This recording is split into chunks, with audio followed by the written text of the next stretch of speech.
The game and the players. From Matrix V Gold Edition, copyright sign Leading Edge International Research Group. All rights reserved. As I wrote in Changing the Future, the game's functions are set and only you can free yourself from the game, thereby winning. Just as when you play a board game, there are rules and certain things that will occur during the play of the game. The same goes for the third density game. The two-player groups are the simultaneous and the sequential higher selves. These groups are further subdivided within themselves. With the simultaneously incarnating, fast-track higher selves, each individual higher self operates as an individual unit with experiences, events and time periods chosen by each higher self to operate within the game's parameters. Within the sequential higher selves, they operate as a group and rarely, if ever, change into another group. Hence, you have the Reptilian faction, the Surian faction, the Andromedan faction, and so on. In almost all cases, they proceed advance as a planet or group. This is very slow because each waits for the others to progress at a planetary rate. Earther higher selves progress independently at their own speed. Not proceeding as a group is daunting to the sequentials as well as not retaining conscious memory of Shim's other third density lives. The one time that a higher self can change sides is if that higher self decides to enter the Earther higher self path with all the benefits and the liabilities associated with that path. This type of switching sides is allowed in the game. It does not occur very often. Due to the very nature of simultaneous incarnations, it is obvious that a simultaneous can never regress to a sequential path.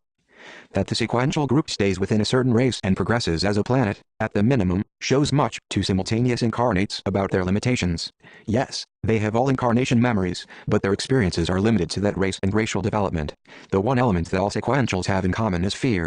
In this case, the fear is being born into each incarnation without memories of other incarnations. It is a courageous higher self that takes the simultaneous path, as Robert Monroe said.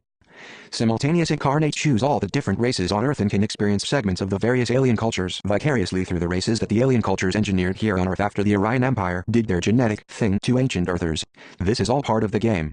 Simultaneous incarnations include Black African groups, Asian varieties, various European cultures, and so on. Each different Earth culture was formed by copying alien races who tampered with Earther humans eons ago. This is an enormous advantage over the single race evolve as a planet path that the sequential incarnates advance in. Much of the game's strategies involve working against the simultaneous incarnates. The sequentials use all manner of blocks obstacles to keep this group from winning at the game. However, the game is geared for the simultaneous to win by departing from the game before the sequentials. The main burden for the simultaneous incarnate is to regain your spiritual identity. Huge clues for your spiritual identity are found within the laws of the universe. Once you discover your spiritual identity and live it, you are well on your way to graduating. If you intellectually know it, but choose not to live it, you still have a way to go in your development. The sequential aliens will come in second place in the game, but they, too, will eventually graduate and the third density game will be over. Lots for you to think about here.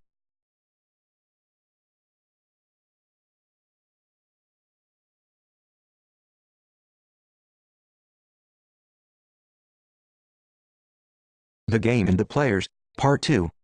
While I've given you more on the game, from a galactic viewpoint, I now will give you more information on the game players, the higher selves. You may have heard that the reptilians are the oldest race in the galaxy. You have heard that there are many races that are far older than Earthers. Earthers are considered as having far to go to reach these aliens in most areas, in all areas if you were to believe aliens. Now, get ready for a different perspective. It's sequential versus simultaneous incarnations in this spotlight. Sequential incarnating higher selves have one incarnation at a time, retaining conscious memories of their incarnations at birth. This, as one can see, is a slow process of development. Simultaneous incarnations occur in all time periods since the genetic alteration of ancient Earthers, thus allowing that individual higher self to receive tremendous inputs of information, emotions and sensory experiences at the same time. This is the fast track of development. The caveat here is that the incarnating higher self will have no memory of who Shim is when Shim begins the Earther path, but will have to find ways to relearn who Shim is. So, here you have an ancient history of sequential incarnations slowly gathering information and, mostly, controlled experiences. Due to these sequential incarnations' genetic tampering with ancient Earther humans, a window of opportunity had opened up for those higher selves daring enough to risk the challenge that we know as the Earther incarnational path. This rapid advancement has spooked the aliens and the polarity addicts. Various methods are being used at this time to try and halt or reverse the advancements made. They know what the 2012 period brings and they would like to undo it.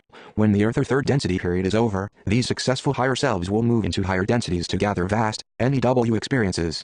Meanwhile, those who prefer the slower, safer path will continue to their own conclusion much farther down the road. After the Earther graduation, Earth will be off limits to aliens as the planetary spirit reaches Shim's own full potential. Alien races proceed as a group. Everyone is pretty much at the same level.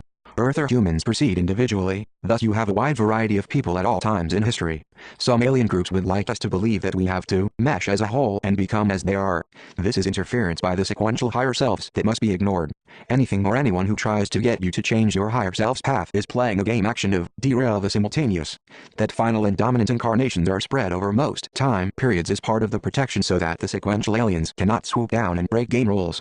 As stated in other materials in Matrix 5, if one of them does try to break game rules, the individual higher self will interfere directly to prevent an unwarranted change of Shim's plan. Think of the difference in the two incarnational paths this way, the ultimate role-playing game with a twist. Sequential incarnations are playing a single game role at a time.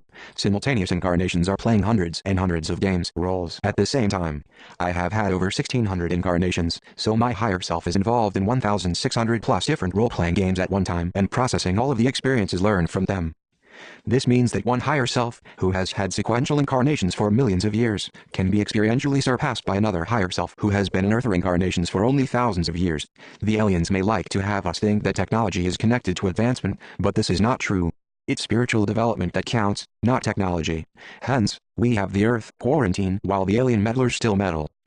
The Earther experience seems to be concluding around 2012, while the sequential incarnational path will continue until it reaches its own conclusion.